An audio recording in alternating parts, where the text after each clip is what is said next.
With Jim Knowles taking the job at Penn State, there are still 3 high-profile coordinator positions open on the defense, but we're going to talk about one that I think is really up against it. What's up, kinfolk? It's RJ Young. I am not on a step mill. If this is your first time watching the #1 college football show, thank you. Welcome for joining us. Thank you for joining us and welcome. My goodness. If you are interested in what we're doing here, we talk college football 24/7, 365.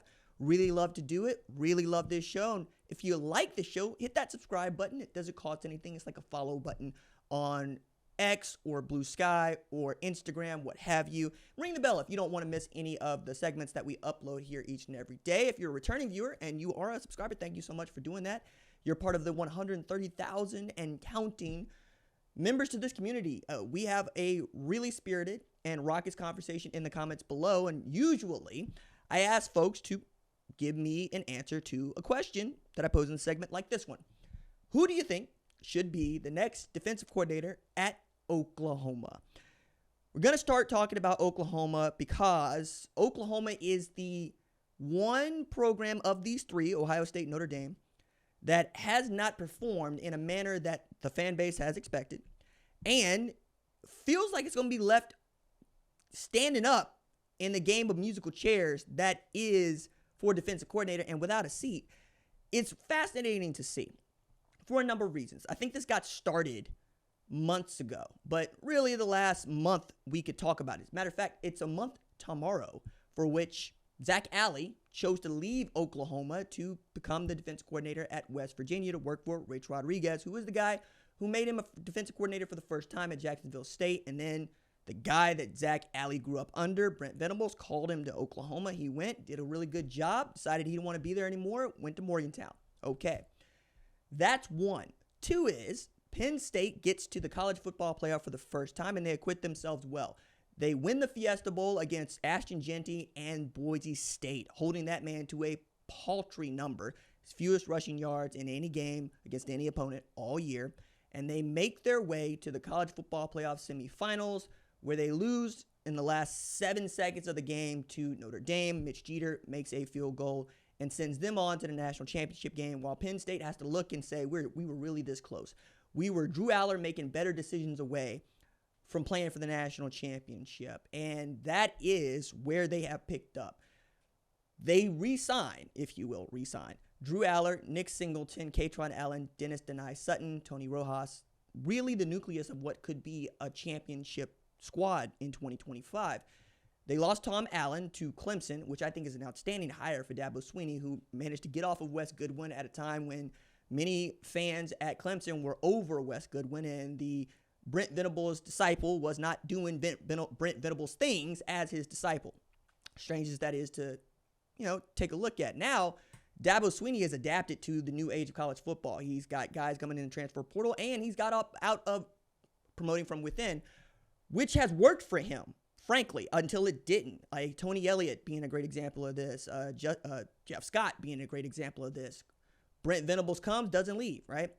You're able to put together a program around coaches that you want to feel welcome, you want to feel secure, and you want to create a culture where you're going to get an opportunity to move up the ladder within the organization, and that is not a guarantee in any company. But it was one that felt like it was working for Dabo Swinney until it wasn't. Tried to give Brandon Streeter the job. It did not work out. Went to go get, of course, Lincoln Riley's little brother, Garrett Riley, to coach the offense. It's working out. It's fine.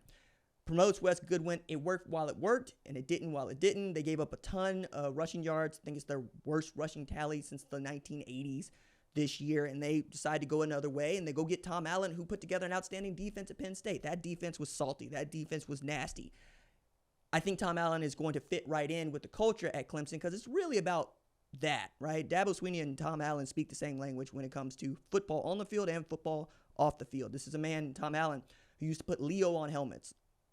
Love each other. That's what he is about. His defenses play that way. It means you got to open it at Penn State. And James Franklin had convinced the brass and all those donors to say, hey, we have the team. We can do what Ohio State did last year. We can put together a squad. We can add a few pieces. And we can go make a run at this thing and perhaps win the national championship. And now he can show, through what Ohio State has done, You don't need to win the Big Ten championship or even play in the game to do it. You just got to make the 12-team playoff and then win 4 in a row, and I think we can do it. But he needed a defensive coordinator, right? So with that, he starts this ball rolling, knowing that Jim Knowles is probably looking to get out of Ohio State, and Oklahoma had already made an offer because they lost Zack Alley earlier. And adding Jim Knowles would have been a tremendous feather in Oklahoma's cap for a number of reasons. A, you're going to energize the fan base. B, people that have nasty things to say about the fan base probably get up off of that. Or, worse yet, they got to say Jim Knowles is your defensive coordinator, even as you added what I think is a good offensive coordinator in Ben Arbuckle and a good quarterback in John Mateer. And then you get outbid.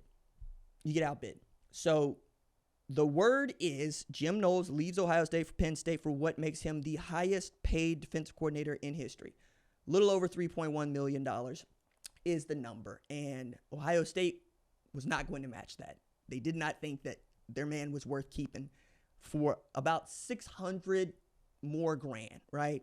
And I don't know that Oklahoma was that much closer, but it was closer than Ohio State was. Well, because you're selling if you're Ohio State. We're the best. We're the national champions. We've got Caleb Downs. We've got a defense. We've got a staff. We're in the right direction. We got enough money to make all the problems that money can solve go away. You're going to get to coach here. You're going to be the highest paid defensive coordinator no matter what you do. At this point, it's, do you want $2.75 million in the title of highest paid, or do you want $3.1 million at a new place and the title of highest paid? Chose to go to Penn State, for which people are going, he's from Philly. Philly's like 3.5 hours from Penn State. Miss me with that, all right? Like, once you get outside of 3 hours, don't call it close. Don't call it going home, because that's not what it is. I'm from Tulsa. It's 2 hours to Oklahoma City. It's 2.5 hours to Norman.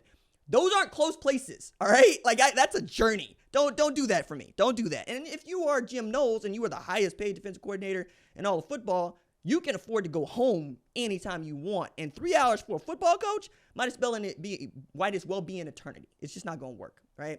I don't buy that part. I do buy, hey, wanted to get to Penn State, wanted to coach his defense, and perhaps locking heads with a couple of those guys at Ohio State was too much for him. Now, Ohio State could promote from within. Matt Geary seems to be the leader in the clubhouse, a guy that knows Jim Knowles' system, coached with Jim Knowles at Duke, has been a co-DC, and perhaps is risen to the space where he deserves an opportunity to call plays. Also get to keep your unanimous All-American safety and Caleb Downs. There's some folks that like Tim Walton. That's okay. That's fine. I like Larry Johnson Sr. It doesn't really matter. It matters what Ryan Day wants. And indications at the celebration were he believes in Matt Geary, calling him one of the brightest minds in college football. Now you're back to Oklahoma and Notre Dame. Notre Dame, who lost Al Golden to the Cincinnati Bengals, for which many people kind of understand. You want to go coach defense in the NFL versus defense in college football. We get it. Seems that Chris Ash is going to rise up out of the ether, out of the underworld, as it were, to perhaps be the new defensive coordinator at Notre Dame. We'll see. He also has ties to Ohio State. Remember, he was that defensive coordinator, helped them win the national championship in 2014. Didn't go well as head coach at Rutgers, and I think getting back to his basics of being a really great assistant coach might be the way that it has to go. So they feel like they got a spot. And again, Chris Ash might be a guy that you go look at if you're Ryan Day, but Chris Ash is probably going to be a defensive coordinator somewhere. Means that Oklahoma, who has no ties to Chris Ash, who lost out on the Jim Knowles sweepstakes, is kind of left with the Wes Goodwin, who was paired with Brent Venables, who grew up under Brent Venables, who understands, and that seemed to work for Oklahoma when it comes to guys like Zack Alley. However, Wes Goodwin is not going to move the needle in the way that many Oklahoma fans want. And when you look at who is available, like who doesn't have a job as defensive coordinator, who you might want, it's very, very slim. It's basically non-existent. You would have to go hire a guy away from another program, right? And there are enough Texas fans that claim to hate this show but watch this show who want to talk noise because I had the audacity to mention Pete Kwiatkowski perhaps leaving Texas to go to Ohio State. Yeah, it happens. It does. It will continue to happen. If Lincoln Riley can get his behind up in Norman and go to USC, it can happen to you. I think that many of y'all going to get to understand what that feels like a little bit earlier than you think. Jay Hartzell is an example of this. Man left Texas to go to Southern Methodist. That doesn't make much sense unless you really want to get up out of Austin. It will happen. It does happen. But y'all are in high cotton right now, right? It's a good time to be a Texas Longhorn. You've got the staff you want, you've got the head coach you want, and you want everybody to keep their grubby hands off of it. I understand that. That's not usually how the game works, though. At Oklahoma, though, you're 6-7. You take a loss to Navy. Even as Navy has been a really good football team this season, it's Navy. It's an academy team. It's not one that Oklahoma is supposed to lose to in a bowl game, even if it's depleted. You've had to turn over the offense because it was garbage. Talk about an example of not promoting from within. Seth Luttrell got that job for his association with Jackson Arnold. Neither one of those dudes was able to see it through the entire season. Jackson Arnold since went into the portal, goes to Auburn. Seth Luttrell ain't at Oklahoma no more, and that was a favorite son. That was a guy that a lot of people were pulling for. It's one of the reasons why I'm like, hey, get up off that for a little bit. But the worst and the best part for this Oklahoma question is that Brent Venables is the answer to this question. The best defensive coordinator at Oklahoma is the head coach. I understand being the head coach, you don't want to be the defensive coordinator any more than, you want to be the offensive coordinator. If that's something you want to do, then something you want to do. But he did not show up to Oklahoma expecting to call plays, and he really tried not to. Ted Roof got to do a bunch of it in the first year. It didn't go well, okay?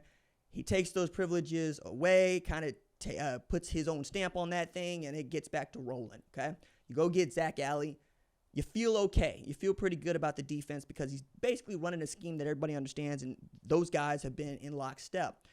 Now you're on to another defensive coordinator. You've already had to turn over the offense to a guy who's brand new, who is still learning, very much learning how to coach at this level and very much learning how to coach at Oklahoma, which ain't no easy feat. But you have to make a defense that wasn't bad last year by any stretch good. And you can do good. You can be good. Brent Venables can be good at calling plays for Oklahoma, and Oklahoma's defense, once again, was not the challenge in 2024. The offense was the challenge, but before all that, being healthy was the challenge. I've hit this, and I will continue to hit this until we start the season. Oklahoma had no business being as unhealthy as it was in 2024. The record is the record, and you are what your record says you are. You also look at that roster and you see injury after injury after injury to guys that should be starting. At one point, it felt like Oklahoma didn't have no wide receivers, and that was supposed to be a strength of this team, right? We're talking about guys that went deep. That was non-existent at the end, right? And you essentially beat Alabama at home running, single wing is what it felt like, but that was good enough. Now, Brent Venables might have to just make this hire to Wes Goodwin, so he puts another guy on the staff that knows the defense. Make him a co-defensive coordinator, if that's the title that works. Titles are ridiculous. Calling Jim Leonard a passing game coordinator at Denver Broncos makes no sense. But Jim Leonard is a great defensive mind, great defensive coordinator. Titles, I don't do titles as much as they're about how much people get paid. Do what you got to do to get the dude on staff if that's what you want to do to fill out your 10 on-field assistant coaches. But if it feels like Venables is dragging his feet, it's because he doesn't have to be in a hurry. He knows how to call the defense. He knows how to run the defense. And if push comes to shove, I'm sure he'd be the guy. But right now, you kind of want to go take a look around, put some feelers out. Maybe some guys are unhappy at some places that we don't know about. And maybe there's somebody that fits there that might actually move the needle at Oklahoma. But nothing is really going to move the needle on how people feel about Brent Venables in January or February. I believe that Brent Venables is the right guy to be at Oklahoma in 2025. We'll see about 2026. There are already folks that feel like he's sucking the air out of the program. I don't understand that. I get losing records is something that some of y'all are brand new. Some of y'all puppies have never had losses in your life, especially as college football fans. You only know winning. Good for you. Must be nice to live such a charmed existence. Some of us went through the 90s. It's not as bad as it could be. And anybody who is old enough to remember Howard Schnellenberger or the first years of the John Blake era or the way that people... Let me stop before I get up on that tangent. You don't know pain yet. Oklahoma goes bowling. Imagine a world where it doesn't. Because it existed. Now, in the age of college football playoff, playing the SEC, 12-team playoff, it's going to get a little bit more of a heavier seeding dose because people didn't like all the top seeds going out. You got to get it together right now if you're Oklahoma, if you're Brent Venables, and you're running out of time. So the next hire that he makes has to be one that he nails, which is why the Jim Knowles conversation was so hot when it was there. Now, maybe it's just up to Brent Venables. Maybe it's for him to put this program on his back. And if that's what it takes, I think he can get it done.